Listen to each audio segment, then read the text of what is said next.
जय गुरु जी संगत जी, जय गुरु जी, शुक्राना गुरु जी, अनंतम अनंतम शुक्राना गुरु जी के चरण कमलों में कोटि कोटि नमन। और सभी प्यारी प्यारी संगत को जय गुरु जी, शुक्राना गुरु जी। संगत जी, मुझे एक आंटी जी का रिकॉर्डिंग सत्संग प्राप्त हुआ है, मैं उन्हीं के बारे में सत्संग को शेयर करूंगी। जय गुरु जी, शुक्राना गुरु जी। ओम नमः शिवाय, शिव जी सदा सहाय। ओम नमः शिवाय, गुरु जी सदा सहाय। जय गुरु जी सभी संगत को, जय गुरु जी। जय गुरु जी, शुक्राना गुरु जी, अनंतम अनंतम शुक्राना गुरु जी। मैं गुरु जी की बेटी रुचि जैन दिल्ली से अपना शुक्राना सत्संग शेयर करने जा रही हूँ और मैं केवल वही बोलूँगी जो गुरु जी मुझसे बुलवाएंगे। मैं गुरु जी का शुक्राना सत्संग गुरु जी के मंत्र जाप के साथ शुरू करना चाहूँगी। ओम नमः शिवाय, शिव जी सदा सहाय। ओम नमः शिवाय, गुरु जी सदा सहाय। गुरु जी के मुझे काफ़ी दिन से मैसेज आ रहे थे कि पुत्र शुक्राना कर, शुक्राना कर, शुक्राना करने से कष्ट कटते हैं और कल्याण होता है। तो मैं गुरु जी की कृपा से, गुरु जी की आज्ञा से, गुरु जी के मेहर भरा हाथ मेरे ऊपर होने की वजह से अपना शुक्राना सत्संग शेयर करने जा रही हूँ और मैं आंटी जी से प्रार्थना करूँगी कि मेरा ये शुक्राना सत्संग ज़रूर शेयर करें क्योंकि ये शुक्राना सत्संग गुरु जी ने ही मुझसे करवाया है। तो इस सत्संग में मैं गुरु जी की महिमा के बारे में कुछ कहना चाहूँगी। गुरु जी महाशिव का अवतार हैं, गुरु जी में अनंत शक्ति है। गुरु जी इस धरती पर इसीलिए अवतरित हुए थे ताकि वो लोगों का कल्याण कर सकें, लोगों के दुख दर्द दूर कर सकें और ऐसी और लोगों को ज्ञान देने के लिए भी वो आए थे क्योंकि एक साधारण व्यक्ति को तो अपने कष्टों का कारण ही पता नहीं होता कि हम जिस वजह से दुख भोग रहे हैं उन सब का कारण क्या है। तो ज्ञान के अभाव में इंसान ज़िंदगी भर एक आम इंसान ज़िंदगी भर यही सोचता रहता है कि मेरे साथ ऐसा क्यों हो रहा है।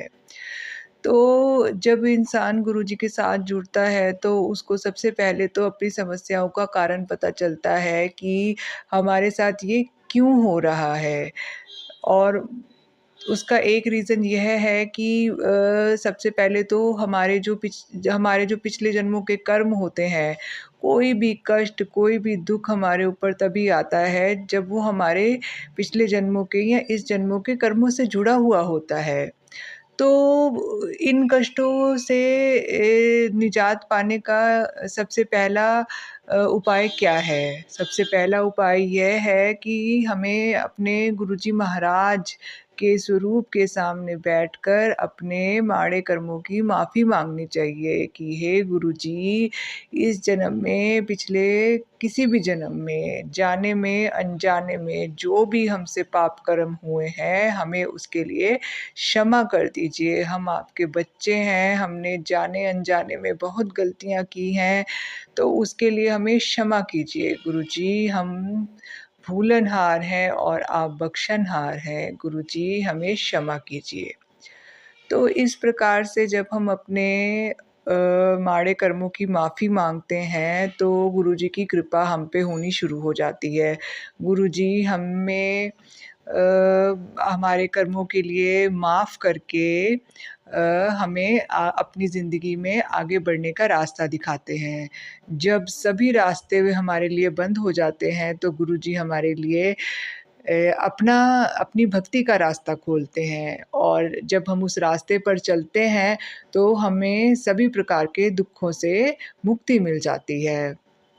अब दुःख किसी भी प्रकार का हो सकता है आपकी ज़िंदगी में, चाहे आप बीमार हो, चाहे आपको बच्चे का कष्ट हो, चाहे आपके पति के साथ ना बनती हो, चाहे आपको माता-पिता की तरफ से कष्ट हो, चाहे आपके ऊपर ब्लैक मैजिक का कष्ट हो, चाहे आपके ऊपर मारण क्रिया का कष्ट हो, आप किसी भी प्रकार की समस्या से ज़िंदगी में जूझ रहे हो सकते हैं। परंतु जब गुरुजी का साथ आपको मिलता है, उनकी कृपा आपको मिलती है, उनका मेहर भरा हाथ आपको मिलता है, तो आप सभी समस्याओं से आसानी से बाहर निकल सकते हैं। तो गुरुजी की महिमा तो अपार है, जिसका बखान करना बहुत मुश्किल है। लेकिन इतना भी सब कुछ मैं इसीलिए बोल पा रही हूँ क्योंकि गुरुजी मुझसे ये बुलवा रहे हैं और मैं उनके स्वरूप के सामने बैठी हुई हूँ। मैंने कुछ नहीं लिखा था, केवल मैं वही बोल रही हूँ जो गुरुजी मुझे आज्ञा दे रहे हैं कि पुत्र ये बोल, लोगों को मेरी महिमा बता, जिससे वो अपनी जीवन की सभी समस्याओं से बाहर निकल सकें और बाहर निकल सकें और उनके लिए मुक्ति का भी रास्ता खुल सके। तो किसी भी प्रकार का कष्ट हो, चाहे आपको पितरों की समस्या से आप ग्रसित हों, आपके पितृ कष्ट में हो, प्रेत योनि में हो या फिर उनको किसी ने बाँध दिया हो, चाहे आपकी भक्ति के ऊपर बंधन लगा दिया गया हो, चाहे किसी भी प्रकार का कष्ट हो, चाहे आप उपाय भी नहीं कोई कर पा रहे हो, तो गुरुजी की से सिर्फ़ एक अरदास करें कि गुरुजी मेरे सभी प्रकार के कष्टों को सिर्फ़ आपने ही काटना है, आपने ही दूर करना है और मेरी ज़िंदगी को आपने सकारात्मक ऊर्जा से भर देना है। मुझे अंधकार से प्रकाश की ओर आपने ही लेके जाना है। आप ही मुझे मेरे जीवन में अंधकार से प्रकाश की ओर लेके जाएँगे और मेरे जीवन को स्वर्ग से सुंदर बना देंगे। मेरा घर-परिवार सकारात्मक ऊर्जा से भर जाएगा। मेरे पति, मेरे बच्चे, मेरे परिवार सभी से मेरे अच्छे संबंध बन जाएँगे। तो इस प्रकार गुरुजी महाराज से अरदास करें, वो आपकी अरदास ज़रूर सुनेंगे और आप अपने जीवन में कल्याण करें। तो इसी के साथ मैं अपना शुकराना सत्संग शेयर करना समाप्त करने जा रही हूँ और अगले सत्संग की तैयारी करती हूँ। ओम नमः शिवाय, शिव जी सदा सहाय। ओम नमः शिवाय, गुरु जी सदा सहाय।